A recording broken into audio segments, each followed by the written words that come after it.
The map is Korhal Floating Island, spawning up in the top right-hand position as the orange Protoss from SK Telecom, T1. His name is Rain. Well, his opponent is spawning in the bottom left position as Blue Terran. His name is Cure, and he did not get the favorable positions on this map. We're going to play the regular macro game with these two positions, the 1 o'clock and the 7 o'clock positions. Indeed. Gotta say, I just love the terrain on this map. It's so cool. You get to see that awesome doodad that's transparent and all of that cool terrain below the map. Just a nice little touch and feature to it, I think. I have to say, after a little while when the map editor came out, after a little while, players and map editors figured out how to make the maps more beautiful. I mean, in Brood War, you only had a few tile sets here and there. You could try to fool around with the doodads to make a little logo in the middle of the map, or make a giant Shinan Bank logo in the middle of the map, but now you don't have to do it. It's like you could focus on these small stuff, like look at the main base with the glass, and underneath you got a whole different city down there. It's completely cool, man. It's so awesome. It's fantastic. Indeed it is. Alright, looks like Rain is deciding to scout out his opponent right now, sending that probe across the map. And right now, Kier, saving up a lot of minerals. Looks like he's going to open up with the CC first build. And it'll be curious to see how Rain reacts to this. Will he try to punish it, or will he just get a fast expand himself? Well, the good news for him is that he's going to know what his opponent is doing without playing in the dark.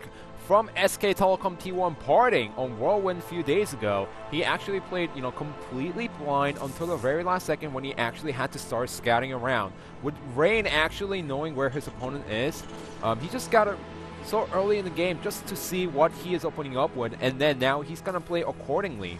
Yep, looks like we're not seeing any gas mine from Rain here, so he's going to go ahead and plop down that expansion very soon here. Of course, perfectly safe to do that if you see your opponent going for a fast expansion of his own. And next is going to go up any second here. There it goes. And then we should see some mining gas and pro production and stuff resume shortly after this. Not his second barracks going down from Kier here, opting instead to get that fast gas out. Yeah, I mean, some players, the regular build is you get the 2 barracks, but sometimes they go for the gas. They try to go for the earlier tech right after getting the CC first. That's what Cure is trying to do. Trying to play to his style, the multitasking style, trying to pressure his opponent earlier on in the game and trying to take the advantage, carry that through the late game, and take the game. So yeah. Cure just opening up pretty much to his style, I would have to say. Yep, things are working out just fine for him. I mean, neither player can really punish the other, so they're just essentially playing quite greedy here, I want to say. Not even a second barracks, which is, like you said, the standard against a Protoss player if you go CC first. He says, I'm confident my opponent scouted me, and he's going to respond to this with a Nexus. I'm going to scout him with an SCV just to be extra safe and make sure that everything is going according to plan. Factory being built as well from Kier here. It looks like he could potentially follow this up with some things like you mentioned, his style. He went for a Widow Mine drop and just a lot of harassment overall against the last Protoss player he did play. Yes, and we do have the Stalker coming out by Rain, but he needs to put down a Robo pretty soon because he saw the gas going down. He knows that his opponent is going to put up the factory sometime soon. So there we go, he gets the Robo. He needs it for the observers. He needs at pretty much a minimum of 2, maybe 1 outside of the main base, 1 inside its main base to see what his opponent is going to do. And you know what? I've noticed that a lot of Protoss players, they have been making more and more observers versus Terran recently. Well, you also have to count the map because these Kespa maps, they don't have any watchtowers. The newer maps that the map makers make, they put the watchtowers in such weird positions such that they don't cover the map at all. They only cover part of the map. Indeed, so you're really just, trying to play to the map strengths and weaknesses from the Protoss players, but always good to see lots of observers out on the map. It's almost like a mini map hack in a way if you have like 6 observers on the map covering every possible important choke. And we do see a Widow Mine Brood over here in the corner from Kier. Looks like he wants to be safe against any potential harassment before this harass from him is ready to go. Yeah, all he needs to do is get it over there and just Umbrella, put it into the medevac and get out of there as soon as he knows that there's not going to be any oracles coming inside the main base pretty soon, or even the Mothership Core trying to scout his opponent's main base. So now, let's look at what Cure decides to do. His opponent, Rain, is getting the Observers out, so as long as he has the Unison position, he'll be completely fine against any drops. He's going for double Forge behind it, so he's looking more into the mid game, more towards the late game. Yep, indeed, Double Forge is definitely going to help towards that. Observer on the way as well. Interestingly, a third command center quite fast from Kira here, so actually playing quite risky here. If Rain went for any type of pressure, this clearly would not work here and backfire against him, but now the Marines, they're in the medevac here, moving out. 2 Hellions as well, poking in the front. So what he tried to do is get the Stalkers out to the natural base. If the Hellions went inside, the probes were all going to get pulled inside the main base. Look at this. Nexus Cannon does go down, but there's also Marines inside the main base. And the Hellions, they do not manage to do too much damage there. Rain using that Nexus Cannon, able to defend there. He does lose 4 workers, but not the biggest deal in the world when you get such a fast expansion. And you know what? He did kill 2 Hellions for those 4 probes as well, so it's not like they got away or anything like that. Yeah, it's just lucky. Cure should consider himself lucky because that wasn't 4 Hellions, that was only like, 2. It was just a little bit trying to scratch his opponent. Didn't really work out. It's like, well, at least I only lost 2 instead of 4 Hellions, so I'm okay right now. I'm just going to transition into the bio, and he did see the Observer, so he was just waiting for the scan. Very nice. Glad that Cure was able to see that there. If you let Protoss just have too many Observers on the map unchecked, it's going to be hard for the Terran to really do any type of harassment or get into a good position against the Protoss player. So really nice of him to do that. The medevac boosting out of there. We also have double upgrades going down for both players here. So this is very standard nowadays, I feel, in this matchup. Generally, you'll either go for the double upgrades or you get 1 and then quickly the second one, maybe after you get +1 armor or attack for either race. Colossus finally coming out for Rain, and now he's just going to try to cover some ground outside of his main base. That's what Protoss players tend to do, but sometimes they need to make sure that the medevacs do not get inside the main base. So he's taking a relatively early third compared to the most PvTs that we've seen these days.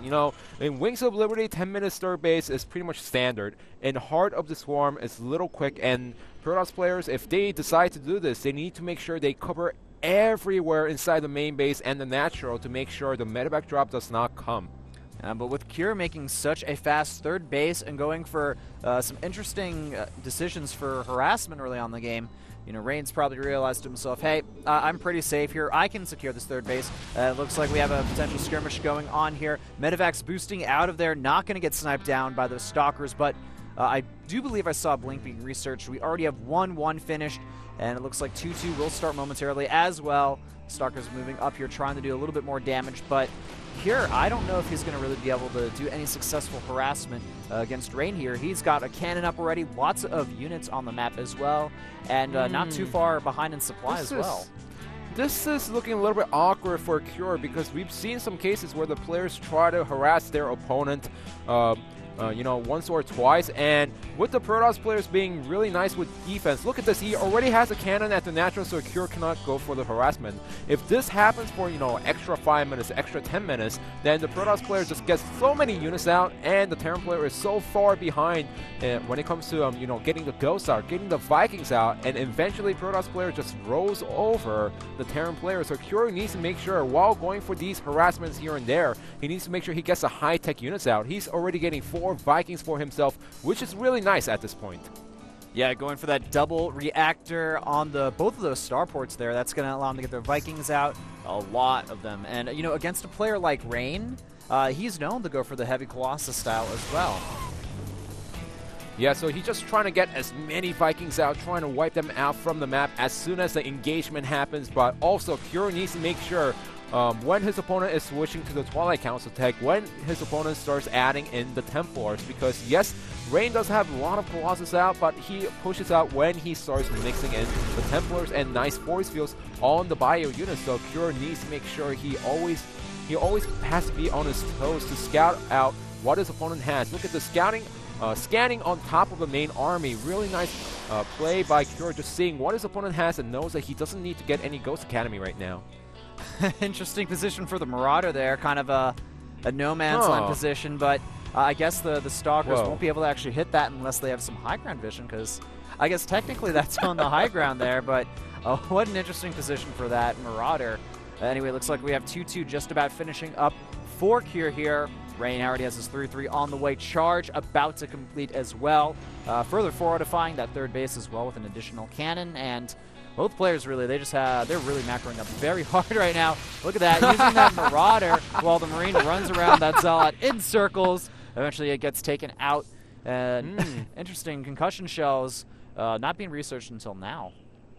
Now we're going into 14 minutes and 40 seconds into the game. +2/+2 is about to finish for Cure, like you said, and he could hit a great timing before the +3/+3 finishes for Rain, but he also needs to make sure that he doesn't get stormed when he's attacking into his main base. Main army, excuse me.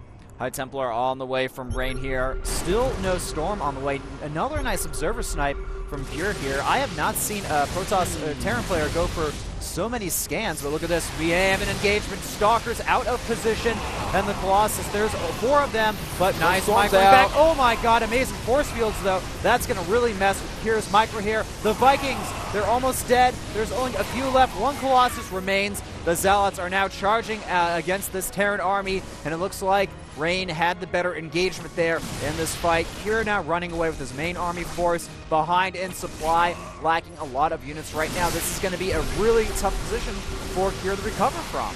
Yeah, Cure knew that he had to do something before the storms came out, because Rain was sitting inside 3 bases for such a long time that Rain was eventually going to win the game no matter what. That's why Cure decided to go for the attack, but he had the better angle. The Vikings did not get a full coverage on the Colossus, and now look at this Rain going for the 3rd base of his opponent, Cure. Rain trying to do his best, getting a nice surround sandwich there. The Vikings go down. There's no Colossus left, but 4 Archons is definitely not something you want to mess with. Command centers being lifted at the 3rd base as well, while multiple SCVs go down as well. And our Protoss player Rain definitely ahead in the economic war now. Pure, really just, trying to defend in his natural right now, doing his best to kite, but I mean, just the sheer amount of Protoss units and army here, I don't think that there's enough for Cure to really defend here. You know, this position is a little bit awkward for Protoss players because they have to engage from 2 sides. So if they actually have better army, then yes, you could get a nice round. But if the Terran player has a better army, then he could actually defend against the 2 places at once. But the Archon's coming out, and that's going to be a huge trouble for Cure. He doesn't have the EMPs out. He finally has the Ghost coming out, +3/+3 on the way, but his opponent already has +3/+3 finished. 4th base already going up, and all Rain needs to do is going for the attack and win the game. Rain even putting down a Time Warp, making sure those Terran units can't micro whatsoever, and with Cure's units against a wall here, I think this is going to be a 3-3 already finished for our Protoss player here, and that's going to be a GG. Cure defeated by Rain in set 2. Overall, quite a solid game from Rain. I have to say, Cure tried his best to go for the harassments, at the natural, at the main base, and, trying to poke in, see if he can actually get inside the 3rd base. It just didn't work out because Rain was covering everywhere, and Cure, he knew that he couldn't give his opponent too much time. He tried to attack his opponent, try to finish the game before the storm came